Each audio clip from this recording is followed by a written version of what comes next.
Buenos días a todos, gracias por acompañarnos hoy esta mañana de domingo. Es una bendición poder realizar, ¿verdad?, lo que nos proponemos, que es comunicar el Evangelio y llevar la palabra del Señor hasta sus hogares. Muchas gracias por acompañarnos. Haga esa convocatoria a la mesa, a su familia, a sus hijos, y preparémonos hoy para caminar a través de la Escritura, a través de la palabra del Señor, ¿verdad? Y bueno, vamos a orar y a poner todo en las manos de aquel que nos llamó de las tinieblas a su luz admirable, ¿verdad? Saludando de antemano a todos aquellos que hoy tan amablemente abren sus hogares, sus aparatos, ¿verdad? Están colocando todo para que caminemos a través de la Escritura. Gracias. Muy bien, vamos a orar y a poner todo en las manos de aquel que nos llamó. Señor, muchas gracias. Queremos agradecerte las múltiples formas y maneras en las cuales tú te haces presente en nuestras vidas.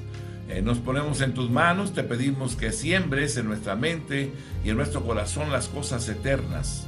Muchas gracias, Señor. El honor y la gloria son para ti. Tú eres el Dios Todopoderoso, el Creador de lo visible y de lo invisible. Eres el Dios que hace maravillas. Y nosotros, Señor, confiadamente nos acercamos a ti, Señor, porque anhelamos y deseamos conocerte. Cada día más y más, Señor. Que tu palabra se arraigue, se cimiente, se afirme en nuestras mentes y en nuestros corazones, y que se haga vida en cada uno de nosotros, en el nombre de Jesús, nuestro Señor y Salvador. Amén. Amén, amén. Muy bien, todos son bienvenidos. Muchas gracias por acompañarnos. Vamos a la Escritura. Recordemos un poquito, ¿verdad?, de lo que estamos hablando, que es identidad espiritual, ¿verdad? Y cuando hablamos de identidad espiritual, claro, usando la palabra del Señor con la finalidad de establecer la identidad en cada uno de nosotros. Tomamos ejemplos como David, ¿verdad?, cuando peleó con aquel gigante siendo un joven, ¿verdad?, muy joven, 17 años aproximadamente, se piensa que tenía cuando confrontó a Goliat, ¿verdad? Bueno, pues a esa edad definitivamente, ¿verdad?, esas decisiones que él tomaba confiadamente en que Dios estaba con él, pues lo afirma y le manifiesta el carácter de este joven, ¿verdad?, para confrontar dificultades. Y claro, él sabía que Dios estaba con él, había aprendido, ¿verdad?, a ser sensible a la guianza del Señor. Y él también sabía que ahí había una oportunidad y que no era posible que aquel gigante saliera a retar a los escuadrones de Israel, ¿verdad? Y que Dios estaba también, este hombre estaba entrando en un conflicto con el Señor, y él iba a ser un instrumento que determinara la diferencia entre el Dios de él y el Dios de Israel. Muy bien, pues entonces, usando la palabra, decíamos que necesitamos creerla, ¿verdad? Creerla. De repente vemos, ¿verdad?, tantas cosas indefinidas, ya que en las escuelas a veces se dictamina o se enseñan cosas contrarias al Evangelio. Hablar de fe es difícil ante la gente, y a veces se piensa, ¿verdad?, que la gente entiende las cosas espirituales porque ve algún milagro. La realidad es que si el hombre no tiene el conocimiento del Señor, ¿verdad?, pues no puede entender las cosas espirituales. Ese es el punto, ¿verdad? Necesita nacer de nuevo, necesita tener esa naturaleza de Dios en él para poder comprender las cosas eternas, ¿verdad? Por muchos años, mucho tiempo se practicaron cosas en la iglesia, de formas o maneras de cómo traer a la gente a la iglesia o al conocimiento del Señor, ¿verdad? Y claro que todos esos tiempos pasaron. Hoy va a haber el sándwich más grande del mundo en la iglesia tal, ¿verdad? Y comida, invitaciones, muchas cosas se han hecho. Pero al final nos damos cuenta que esas cosas no arraigan, no cimientan a la gente en el conocimiento del Señor, y lo que se requiere es un nuevo nacimiento, nacer de nuevo, que haya una sensibilidad al ámbito espiritual y que realmente podamos de esa forma, ¿verdad?, entender, arraigados, cimentados en el Señor, poder caminar en Él. Muy bien, pues entonces la identidad, ¿verdad?, usando la palabra, es sumamente importante. Y lo primero es creer, ¿verdad? Y decíamos que lo segundo era confesar la palabra de Dios, esas promesas de Dios, confesarlas. Y la tercera cosa que iba realmente ya a afirmar el creer y el confesar era el actuar. Creer y confesar la palabra de Dios nos debe llevar realmente, decíamos, a la acción, a ponerlo en obra, en práctica, ¿verdad? Y si yo pongo en práctica las cosas, entonces es cuando se descubre o puedo ver, ¿verdad? El poder de la palabra hecha carne, al aplicarla, al vivirla, ¿verdad? Y solamente al poner la palabra de Dios en práctica es como será liberado el poder total de la fe. Muy bien, para esto, ¿verdad? Decíamos que existen cuadros de fe, y un cuadro de fe es un concepto que una persona forma y mantiene en su corazón, que describe lo que él cree acerca de sí mismo, acerca de otra persona o de alguna situación o circunstancia. Tenemos conceptos claros en nuestra mente, ¿verdad? Y cuando yo tengo un cuadro de fe, lo relaciono primeramente con los fundamentos de la ley de Dios, y en ese momento digo, es algo semejante, ¿verdad?, a la situación que vivió David con Goliat, como la adversidad que estoy confrontando ahora. Y en ese momento, claro, escucho o analizo o reviso la acción que David realizó con Goliat para aplicarlo a la circunstancia que yo estoy viviendo. Y en ese momento, ¿verdad?, aplicado el mismo principio de fe, me doy cuenta que funciona, o sea que me permite ver la gloria de Dios, ¿verdad? Bueno, pues esa es un cuadro de fe, un cuadro de algo que ha acontecido lleno de principios, de normas, reglas que Dios ha establecido, que al aplicarlas realmente nos dan los resultados o alcanzamos aquellas cosas que tanto estamos luchando por alcanzar. La palabra de Dios está llena de cuadros de fe, ¿verdad? Estos cuadros son vistazos de lo que Él ve como realidad. Y un propósito para estudiar y meditar sobre la palabra de Dios es aprender a vernos a nosotros mismos y a otros, y todo lo que la vida nos presenta como Dios la ve, usando esos cuadros de fe. Dijimos que un cuadro de fe es un vistazo, ¿verdad?, de cómo Dios ve en realidad. Y teníamos un ejemplo, por ejemplo, cuando Jesús se encuentra con Pedro. Jesús encuentra por primera vez con Pedro, Juan capítulo 1, verso 42. Y le trajo a Jesús, y mirándole Jesús dijo: tú eres Simón, hijo de Jonás. Tú serás llamado Cefas, que quiere decir Pedro, de la palabra piedra en arameo y en griego respectivamente. En este pasaje vemos cómo se dirige a él. O sea, Jesús se está dirigiendo a Pedro con un cuadro de fe. Tú eres Simón, ¿verdad? Simón. Y esto quiere decir junco, ¿verdad? Ese junco es el aire, lo vuela y lo lanza de un lado hacia otro. Las circunstancias pueden llevarnos de esa forma o de esa manera, ¿verdad? Cuando no hay claridad en nuestras mentes, cuando no sabemos realmente lo que buscamos o no sabemos hacia dónde dirigir nuestros pasos, divagamos en el pensamiento y vamos siguiendo en algún momento determinado circunstancias o emociones, o buscando satisfacer, ¿verdad?, algún deseo, algún anhelo, nada más, pero no hay una definición realmente de lo que queremos, ¿verdad? Entonces se le dice: tú eres Simón, ¿verdad?, queriéndole decir junco, hijo de Jonás o de Juan.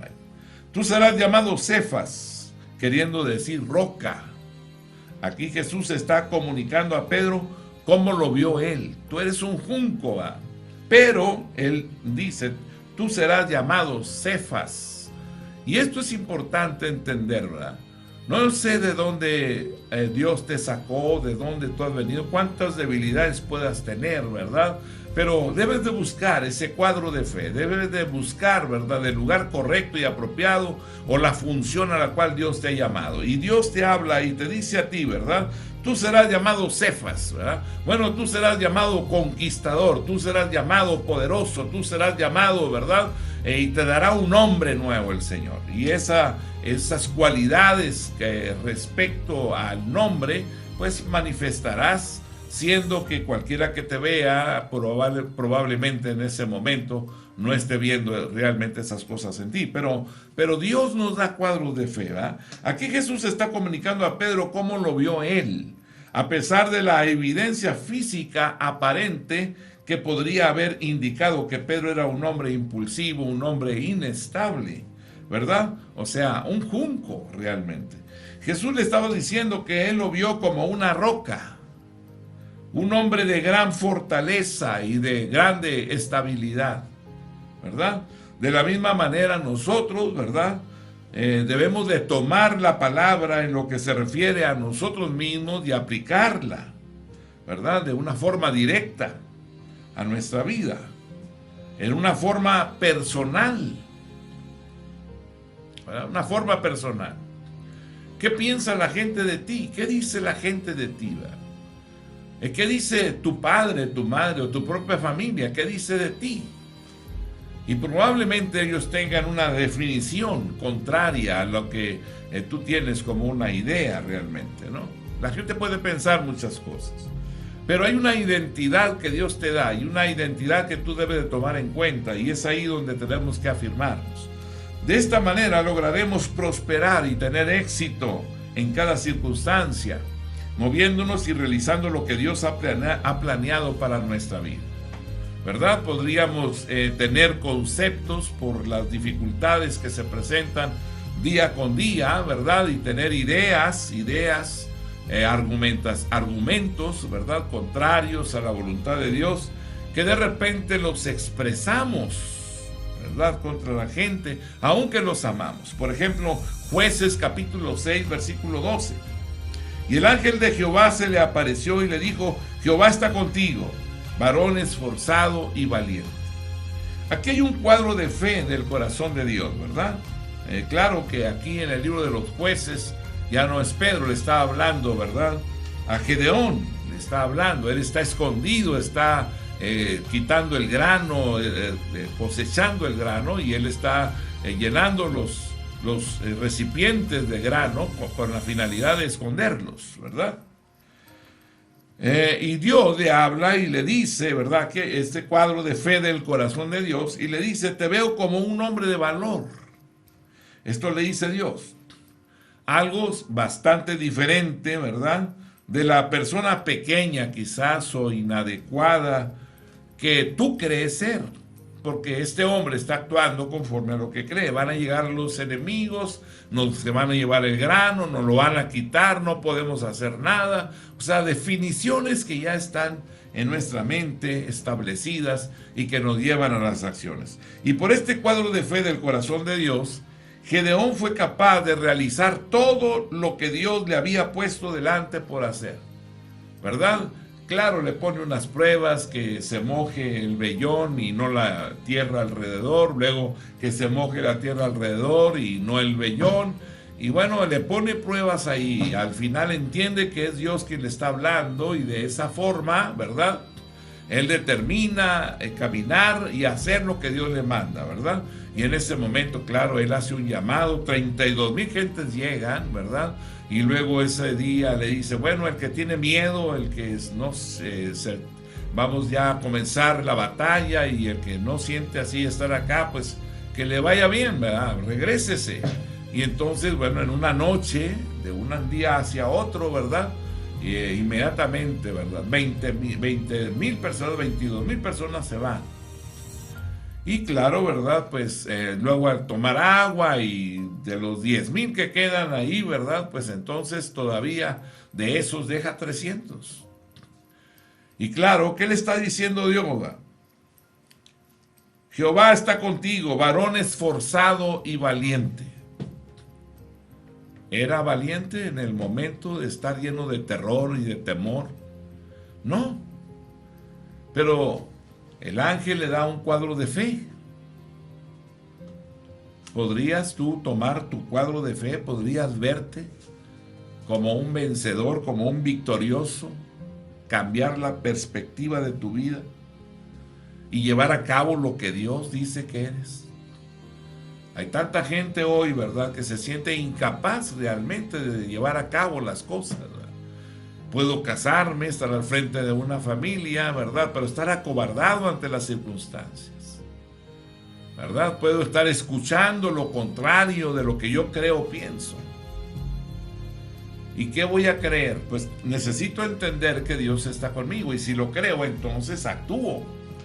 Creí, por lo cual hablé, dice la Escritura. Veamos algunos ejemplos de cuadros de fe escriturales, ¿verdad? Cuando Dios habla de un sacerdocio real, nos da una identidad que tú y yo no conocemos. La Biblia revela que en Cristo somos una nación de sacerdotes de Dios.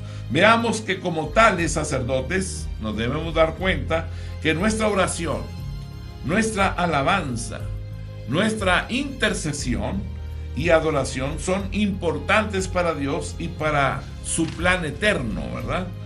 Primera de Pedro, capítulo 2, versículo 9, nos dice: mas vosotros sois linaje escogido, real sacerdocio, nación santa, pueblo adquirido por Dios, para que anunciéis las virtudes de aquel que os llamó de las tinieblas a su luz admirable. Aleluya. Este es un cuadro de fe, ¿verdad? Mas vosotros sois, ¿verdad?, linaje escogido, real sacerdocio. ¿Lo somos? Claro que lo somos. Dios lo ha dicho así. Entonces nos levantamos y comenzamos a ministrar la presencia de aquel al cual debemos de adorar. ¿Por qué lo hacemos? Porque Él ha establecido lo que nosotros, lo que tú y yo somos, ¿verdad? La segunda cosa es, otro ejemplo que nos pone, es la mujer virtuosa. Podrías tú ver mujeres diversas, altas, bajas, con carácter, mujeres sin carácter, ¿verdad? Podrías ver mujeres temerosas, indecisas, tantas cosas que podríamos ver. Pero Dios da un cuadro de fe. Cuando meditamos en Proverbios 31, vemos que Dios ha creado una sola clase de mujer. Cualquier otra clase es una distorsión de esa mujer que Dios diseñó. Todas las cualidades y virtudes de la mujer de Proverbios 31 pueden manifestarse en la vida de cualquier mujer, ¿verdad? Cualquier mujer de Dios, claro. Estamos hablando de la creencia en las cosas de Dios. Una mujer creyente, vaya, ¿verdad? Todas las cualidades y virtudes de la mujer de Proverbios 31 pueden manifestarse en la vida de cualquier mujer de Dios. Mientras ella aprenda a verse a sí misma de acuerdo a esta reflexión de feminidad proveniente del corazón de Dios, ¿verdad? Su estima sobrepasa el valor de las piedras preciosas. Su relación con sus padres, su relación con su esposo. El esposo está seguro con ella. El esposo es honrado ante las gentes. Su estabilidad o seguridad en sí misma se encuentra segura. Confronta circunstancias difíciles, pero ella levanta su cabeza, permanece en las acciones y alcanza sus metas. Sus virtudes. Realmente es extraordinario ver la habilidad, la destreza que una mujer tiene y las múltiples cosas que atiende. Sus convicciones. Mujeres que permanecen con firmeza en la fe, confrontando infinidad de eventos o de situaciones complicadas. Su testimonio en sus acciones. Una mujer loable, una mujer admirable, una mujer que por sus acciones realmente testifica de la fe, ¿verdad? Su perseverancia en medio de la dificultad. Se levanta, se esfuerza y hace el trabajo con sus manos, ¿verdad? Una mujer diseñada por Dios. Y debes las mujeres aprender a verse a sí mismas de acuerdo a esta reflexión de feminidad, ¿verdad? Porque esto es lo que ha brotado del corazón de Dios para las mujeres. ¿Qué problema cuando el concepto es otro?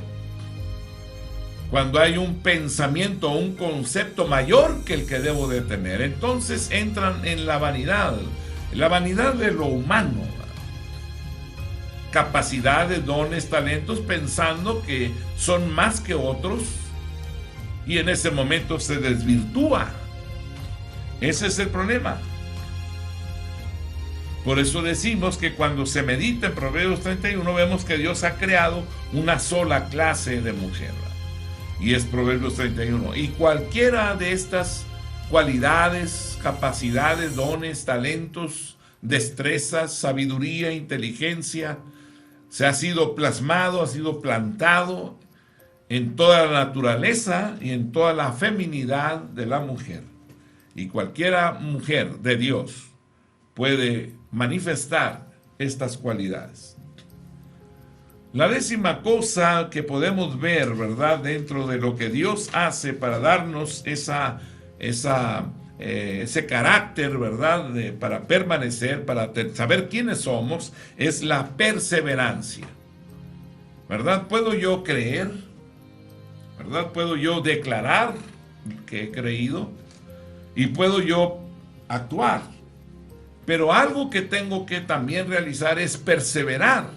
Significa que si yo te veo hoy actuando, haciendo, creyendo, ¿verdad?, pero vengo dentro de 5 años y permaneces ahí, significa que hay un carácter formado, que esa perseverancia realmente manifiesta en ti una verdadera fe. De repente vemos personas, ¿verdad?, que se sienten cansadas porque empiezan a pensar en sí mismas. Y es necesario que tú y yo, ¿verdad?, estemos muy bien ubicados, porque lo que requerimos y necesitamos es afirmarnos en el fundamento de la ley de Dios y no desmayar. No hay nada mejor en ninguna parte que pueda ofrecerte lo que Dios te está ofreciendo. Esa paz que sobrepasa todo entendimiento, ¿verdad? Cualquier cuadro de fe no debe de verse como una fórmula, algo mágico para obtener éxito. Sin paciencia, sin perseverancia, ningún cuadro de fe puede llegar realmente a ser una realidad. Así que permanecer es importante. El propósito de Dios es formación, formarnos, ¿verdad? Significa que puedas caminar en medio de cualquier circunstancia y permanecer en la fe. Necesitamos levantar nuestras cabezas y ver nuestro mañana con esperanza. Juan capítulo 8, versículos 31 y 32. Dijo entonces Jesús a los judíos que habían creído en él: si vosotros permaneciereis en mi palabra, seréis verdaderamente mis discípulos, y conoceréis la verdad, y la verdad os hará libres. ¿Qué nos dice el Señor? Dijo entonces Jesús a los judíos que habían creído en él. ¿Qué significa? ¿Cómo se dio cuenta que había ciertos judíos que habían creído en él? Porque en ese momento se sentaron a escucharlo y posteriormente, ¿verdad?, quizás caminaron con él haciéndole algunas preguntas. Y dice que creyeron en él. Estaban interesados en lo que Jesús estaba diciendo. Y le hacían tantas preguntas, y entonces él les responde algo. Si ustedes permanecen en mi palabra, o sea, no me digan que creen. Si ustedes permanecen en mi palabra, seréis verdaderamente mis discípulos. Y conoceréis la verdad, y la verdad os hará libres. Destruirá los conceptos erróneos. Podrás recuperar muchas de las cosas perdidas. Serás sensible a la voz de Dios. Serás sensible a la guianza del Espíritu Santo. Podrás ver las maravillas del Eterno. Y podrás ser libre. Significa visualizar cuando el daño viene y darte cuenta que esos fundamentos son erróneos y quitarte de ahí para que no recibas el daño. Y no solamente eso, serás más que vencedor. Y cuando habla de más que vencedor, significa que podrás tú, ¿verdad?, confrontar cualquier adversidad y no solamente alcanzar la victoria, sino ahora poder aplicar esa victoria en la vida de otros. Esto nos lleva a nosotros a poder afirmar, arraigar y cimentar el conocimiento y la revelación de Dios en la vida de aquellos que nos rodean. Serás un maestro en la palabra de Dios. Esto es lo que requerimos y necesitamos, ¿verdad? Requerimos perseverancia, ¿verdad? De esa forma entonces estaremos realmente con paciencia y perseverancia manifestando que realmente somos discípulos y hemos creído en el Señor Jesucristo, permaneciendo en la verdad. Hebreos capítulo 10, versículos 35 y 36. No perdáis pues vuestra confianza, que tiene grande galardón, porque os es necesaria la paciencia para que, habiendo hecho la voluntad de Dios, obtengáis la promesa. Dios nos habla de un carácter que necesitamos desarrollar, ¿verdad? Cuando hablamos de paciencia, se habla de una cualidad que va siendo formada en nosotros al transcurso del tiempo, porque no hemos alterado ni cambiado el curso, sino que hemos estado de una forma permanente en el Señor, de una forma paciente. Y de esa manera, caminando con esa paciencia y esa perseverancia, se va formando en nosotros, ¿verdad? Esa voluntad inclinada hacia la verdad, hacia lo eterno. Y esto nos lleva realmente ya a no buscar lo nuestro, sino buscar lo del Todopoderoso, lo que corresponde al Señor, honrándolo con todas nuestras acciones, ¿verdad? De esa forma entonces estaremos caminando a través de creer, a través de declarar, a través de poner en práctica esas cosas, ¿verdad? Y luego después de esa actuación, ir hacia esos cuadros de fe, ¿va? ¿Qué piensas de ti mismo? En donde fundamentas tu identidad, y tú debes de saber, ¿verdad? Soy un hijo de Dios, redimido por la sangre del Cordero, ¿verdad? Estoy en ese proceso de perfección. Hay cosas que Dios está cambiando. Yo le pido a Dios me santifique por completo, de tal forma que yo quiero ser sensible a la voz, a la guianza, y en obediencia a Él todos los días de mi vida, y poner por obra su palabra, hacer su voluntad, andar en su camino. Señor, estos propósitos están en tus manos, y yo, Señor, pongo mi vida en tus manos, y te pido que se cumplan en el nombre de Jesús. De esa forma entonces voy formando cuadros de fe, usando cuadros de fe, ¿verdad? Así como Pedro. Entonces, si tengo alguna debilidad, me declaro hoy victorioso en esas áreas, y hablo de una vida santa, de una vida rendida, de una vida entregada al Señor. Y de esa forma, claro, voy caminando día con día hasta que comienzo a visualizar el control que estoy ejerciendo sobre mis acciones, sobre mis pensamientos, para no hacer lo que quiero o lo que yo deseo, sino lo que Dios nos manda. De esa manera entonces estamos ahora perseverando, permaneciendo, ¿verdad? Hasta alcanzar los propósitos eternos.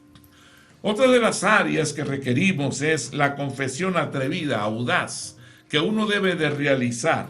Un principio que acompaña a los cuadros de fe es la confesión audaz.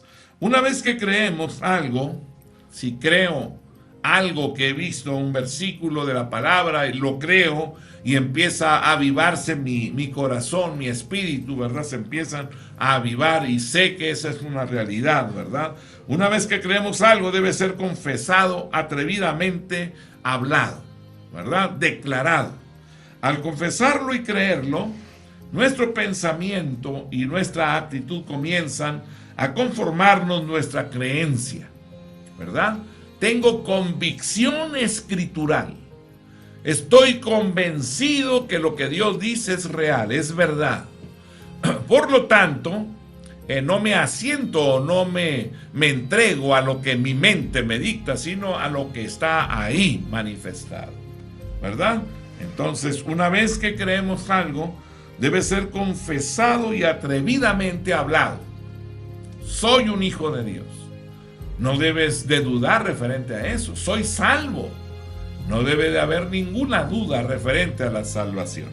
Al confesarlo y creerlo, nuestro pensamiento y actitud comienza a conformar nuestra creencia hasta que todas nuestras acciones se alineen con la promesa o con ese cuadro de fe que creemos y finalmente se manifieste para que todos lo vean, ¿verdad? Para que todos lo vean. En algunas ocasiones han manifestado, ¿verdad? Algunas personas te hacen ver, ¿verdad? Oye, pero tú eres raro, extraño, no vas con nosotros, no haces lo que nosotros hacemos. Pues, ¿qué te pasa? O sea, hasta cierto punto vemos esa anormalidad. Para ellos es una anormalidad. Cuando ya le decimos que yo soy cristiano, no bebo, no alimento mis placeres, ¿verdad? Tengo una esposa, amo a mi esposa, amo a mis hijos. Así que dirijo mi vida hacia honrar el principio de la vida familiar. Trato de expresar, ¿verdad?, la fidelidad y la lealtad a mi esposa. Y cuando tú estás expresando eso, pues claro, eso se está afirmando dentro de ti. Es una declaración, ¿verdad? Y de esa forma, claro, las personas comienzan a verte. Y cuando ellos tienen conflictos en esas áreas, te preguntan qué podrían hacer, ¿verdad? ¿Por qué? Porque es una revelación de Dios, no es un conocimiento humano. Es que Dios nos da los principios que rigen la vida familiar. Primera de Samuel, capítulo 17, versículo 45 y 46. Entonces dijo David al filisteo: tú vienes a mí con espada y lanza y jabalina, mas yo vengo a ti en el nombre de Jehová de los ejércitos, el Dios de los escuadrones de Israel, a quien tú has provocado. Jehová te entregará hoy en mi mano, y yo te venceré, y te cortaré la cabeza, y daré hoy los cuerpos de los filisteos a las aves del cielo y a las bestias de la tierra. Toda la tierra sabrá que hay Dios en Israel. Aleluya. Es maravilloso cuando vemos estas declaraciones que David está haciendo, ¿verdad? Hoy el Señor te entregará en mi mano. Tú vienes a mí con esas armas. Yo vengo a ti en el nombre de Jehová de los ejércitos, el Dios de los escuadrones de Israel. Sé quién es Él. Claro, el gigante no lo ve, pero David está habituado a la relación con Dios. David es el hombre que está habituado a la manifestación del poder de Dios a su favor. David es sensible, ¿verdad?, al Señor. Él es un hombre espiritual, es un hombre, ¿verdad?, que el Espíritu Santo viene sobre él y lo está guiando, ¿verdad? Y tú has provocado al Dios de los escuadrones de Israel. Y Jehová le dice: te entregará en mi mano y yo te venceré. Fíjese las declaraciones, ¿verdad? Son importantes. Él te entregará en mi mano y yo te venceré y te cortaré la cabeza. Mi amado hermano, David no traía una espada, traía un saco pastoril con piedras y una honda. ¿Con qué le iba a cortar la cabeza? Te cortaré la cabeza con esa seguridad, y daré hoy los cuerpos de los filisteos a las aves del cielo y a las bestias de la tierra. Toda la tierra sabrá que hay Dios en Israel. Todos lo sabrán. Y este es el punto importante, ¿verdad?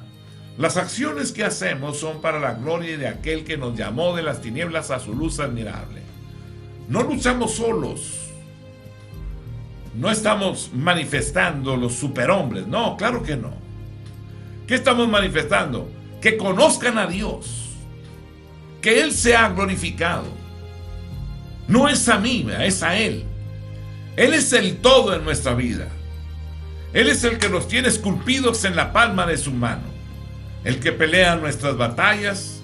Él es el eterno. Él es el todopoderoso. ¿Qué debemos de hacer? Honrarlo siempre. Entras a la batalla, no son tus habilidades, no son tus destrezas. Es que le has creído. Has confiado en Él.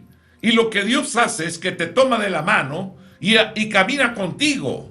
Y te muestra la riqueza de su gracia. El grande amor suyo.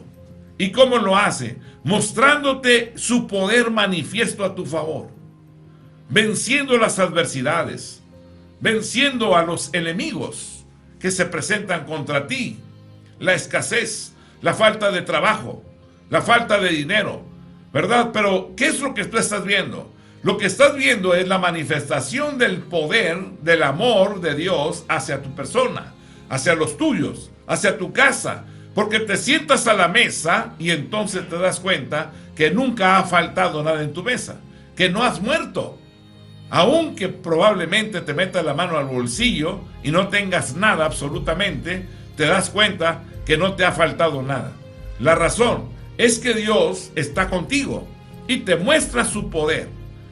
¿Con qué finalidad? La finalidad es que Él quiere ser nuestro todo. Él quiere el honor y la gloria. Él quiere, porque si lo honramos a Él, entonces, ¿verdad? Dios será el todo en todos y Él nos llevará y nos tomará a sí mismo.